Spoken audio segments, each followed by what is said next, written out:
প্রশ্নে আছে 2030 সাল পর্যন্ত এই ডেমোগ্রাফিক ডিভিডেন্ড চলবে। এদেশের রাজনীতিবিদের মধ্য থেকে যারা এই দেশের তরুণ প্রজন্মকে নিয়ে ভাবে, এই তরুণ প্রজন্মকে সম্পদে রূপান্তর করতে চায়, সম্পদ লুটপাট করে, সাদাবাজি করে, টেন্ডারবাজি করে, সম্পদের পাহাড় করে, কুক্ষিগত করে না রাজনীতি ক্ষমতাকে। এখন সময় এসেছে 24 পরবর্তী বাংলাদেশে সেই মানুষগুলোকে ধরে ধরে এই রাষ্ট্র ক্ষমতায় নিয়ে আসা। তাহলে আগামী বাংলাদেশটা নিরাপদ বোধ করবে। অন্যথায় একটা ডার্ক এজের দিকে আমরা ঢুকতে যাচ্ছি। আমি আন্দাজে কোনো তথ্য বলছি না, তথ্যগুলো এখান থেকে যাওয়ার পরে মিলাই নিবে।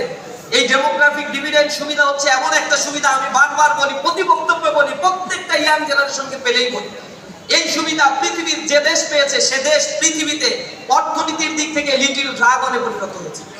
আজকে তাইওয়ান, হংকং, সিঙ্গাপুর, এই দেশগুলোকে বলা হয় they are the little dragon of economic development. ঢাকার মতো সিটির মতো ছোট্ট একটা জায়গা, এরকম দেশগুলো তাদের মাথাপিছু আয় 30,000 মার্কিন ডলার, 40,000 মার্কিন ডলার। অথচ বাংলাদেশের সমসাময়িক সময়ে তারা স্বাধীনতা অর্জন করে ডেভেলপমেন্ট কাজ তারা শুরু করেছে। চায়না যখন তার ডেভেলপমেন্ট কাজ শুরু করেছিল তখন দে জিয়াওপিং এর নেতৃত্বে কেবল 1978 সালে তারা উন্নয়ন পরিকল্পনা করেছিল। তখন বাংলাদেশের ইকোনমি আর চায়নার ইকোনমি একই ছিল। কেন চায়না পারলো আর বাংলাদেশ পারলো না? কেন সিঙ্গাপুর পারে বাংলাদেশ পারে না?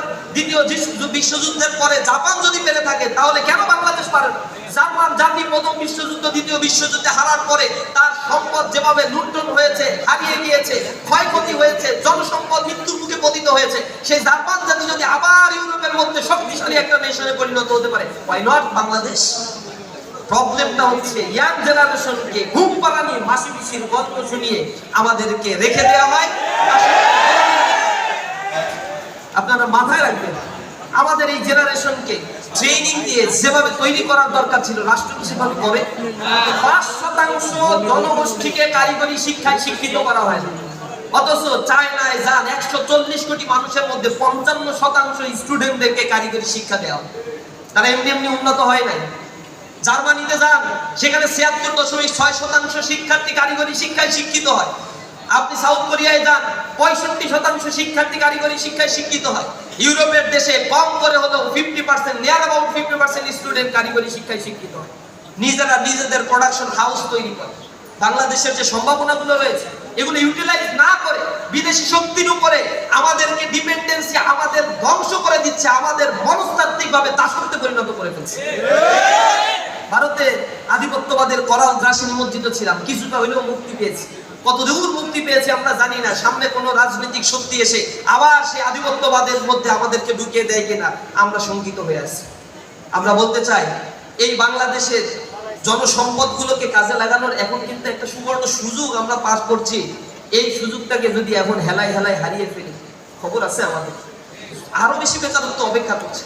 2030 সালে বাংলাদেশে টোটাল জনসংখ্যার 70% থাকবে কর্মক্ষম। আমেরিকা, রাশিয়া, চীন, Japan, German, Sweden, Norway, Denmark, এই স্ক্যান্ডিনেভিয়ান বাল্টিক অঞ্চলের দেশ, কৃষ্ণ সাগরের দেশ, অথবা পৃথিবীর ল্যাটিন আমেরিকা, কানাডা, স্পেন, এইসব দেশগুলো যখন ডেমোগ্রাফিক ডিভিডেন্ড সুবিধা পেয়েছিল তখন তারা তাদের রিসোর্সগুলোকে মোবিলাইজ করেছিল, যার ফলে ওই মোবিলাইজেশন দিয়ে আজকে আবার তারা পরিচালিত হচ্ছে। চায়না এখন বসে আছে $1 ট্রিলিয়ন ইকোনমি নিয়ে আপনার পেছনে ইনভেস্ট করার জন্য। বাংলাদেশে খেয়ে কাজ নাই, চায়না এসে ইনভেস্ট করবে নিজের স্বার্থ ছাড়া? পৃথিবীর কেউ চায়না না পয়সা ইনভেস্ট করে না তার স্বার্থ ছাড়া। চায়না এখানে ইনভেস্ট করে কারণ তার ব্যাংকে ট্রিলিয়ন ডলার ফেলানো আছে। যত দিন যাচ্ছে চায়নায় এভারেজে জনসংখ্যার পরিমাণ 80 লক্ষ করে কমে যাচ্ছে। ওয়ান চাইল্ড পলিসি নিয়েছিল, ফ্রি সেক্স লিভিং টুগেদার প্রথা নিয়েছিল, রিলিজিয়ন তাদের মধ্যে না থাকার কারণে সামাজিক বন্ডিংস গুলো আস্তে আস্তে ভেঙে যাচ্ছে। সন্তান নিতে চায় না, গ্রাজুয়ালি পরিবারগুলো ছোট হচ্ছে। তারা ছোট হচ্ছে ঠিক আছে, কিন্তু তাদের ডেমোগ্রাফিক ডিভিডেন্ড সুবিধা তারা হারিয়ে ফেলেছে। অর্থাৎ কর্মক্ষম জনসংখ্যার পরিমাণ দিনে দিনে তাদের কমছে।